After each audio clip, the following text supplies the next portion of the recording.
संस्थेचे सर्व सदस्य, अध्यक्ष, सेक्रेटरी, सचिव, खजिनदार या सर्वांनी जी कल्पना मांडली आणि त्या कल्पनेमधून आपण जी संस्था स्थापन केली, ही संस्था स्थापन करत असताना त्या संस्थेचा उद्देश जो आहे ते सत्य, प्रेम आणि पवित्रता हे राखण्यासाठी आणि या शब्दांमधून किंवा या याच्यामधून आपण जर सर्व लोकांना एकत्र केलं जसं आपण एका कुटुंबामध्ये राहत असताना आपल्या पूर्ण कुटुंबाची जशी काळजी घेतो त्या पद्धतीने जसं ज्ञानेश्वरांनी याच्यामध्ये पाशदानाने म्हटलं होतं, ही विश्वची माझी घर, ते विश्व जर आपण घर म्हटलं आणि प्रत्येकाची गरज आपली गरज समजून सरांनी सांगितल्याप्रमाणे आपण खूप मोठं होऊन नंतर मदत केल्यापेक्षा आपल्याकडे जे आहे त्यामधून जर आपण मदत केली तर ती मदत खूप महत्वाची असते आणि त्या मदतीमधून एखाद्याचा जीव असेल तो वाचू शकतो, एखाद्याला जगण्याची उभारी मिळू शकते. सरांनी मागे सांगितलं होतं एक दिवस की पाणीवडीमधील एक मुलगा, त्याची अत्यंत गरिबीची परिस्थिती होती, त्याच्या आई मजुरीने काम करायची आणि त्याला दिवाळीला कपडे घेण्यासाठी सुद्धा पैसे नव्हते. त्याच्या काकांनी ते मामाने पैसे दिले 500 रुपये आणि ते 500 रुपये घेतल्यानंतर त्याला वाटतं आपण दिवाळीला कपडे वगैरे घेऊ आणि बाकीची मुलं जसे कपडे घेतात दिवाळीमध्ये तसं आपण कपडे घेऊ आणि दिवाळी चांगल्या आनंदामध्ये उत्साहामध्ये साजरी करू असं त्याला वाटलं.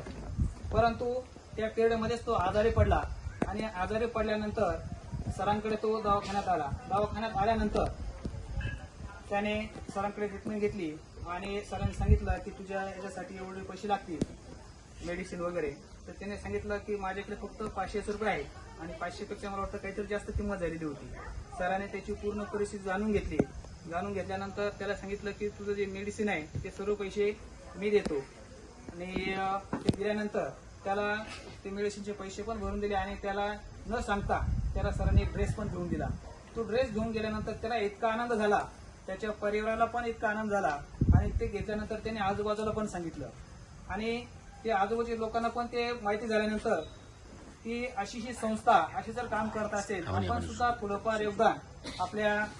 स्वखर्चामधून दिलं पाहिजे अशी प्रत्येकाची सुद्धा त्यामध्ये प्रेरणा तयार झाली. आणि तसं त्या याच्यामधूनच मी त्याच दिवशी सरांना सांगितलं की मी सुद्धा या संस्थेचा सदस्य बनू इच्छितो आणि त्या दिवसापासून मी पण त्याच्या संस्थेचा सदस्य झालो. तर या संस्थेचा उद्देश आहे की आपल्याजवळ पैसा असेल म्हणूनच आपण ते मदत केली पाहिजे असं काही नाही.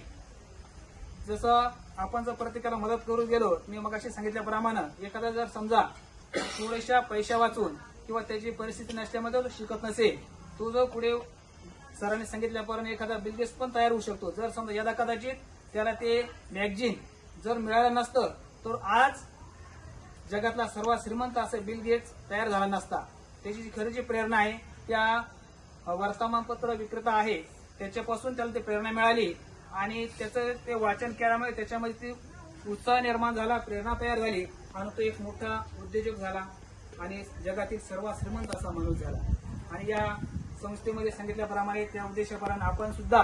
जर एखाद्या भिकाऱ्याला म्हणा किंवा ज्याला भूक लागली असेल त्याला जर अन्न दिलं, अन्न दिल्यानंतर त्याच्या चेहऱ्यावरचा जो आनंद आहे तो तुम्ही किती पैसे द्या किंवा त्याला काही द्या, तो आनंद आपण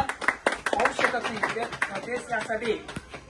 आपण एक कुठे काही केलं तरी आपल्याला मिळू शकत नाही. म्हणून आपल्या सगळ्यांना माझी अशी एक विनंती असेल तेव्हा मी सुद्धा या सरांनी सांगितलं की तुम्ही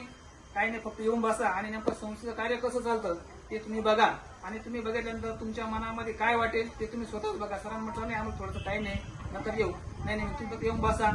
आल्यानंतर मला सुद्धा थोडंसं असं वाटायला लागलं आता की आपण सुद्धा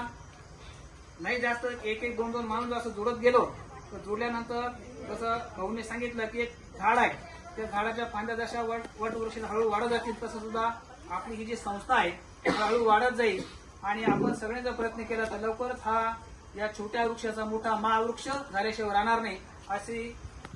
प्रेरणा किंवा असं मत मी माझं व्यक्त करतो. इथं बोलण्याची मला सरांनी आणि आयोजकांनी जी संधी दिली त्या सर्वांचे आभार मानतो आणि माझे 2 शब्द सांगतो.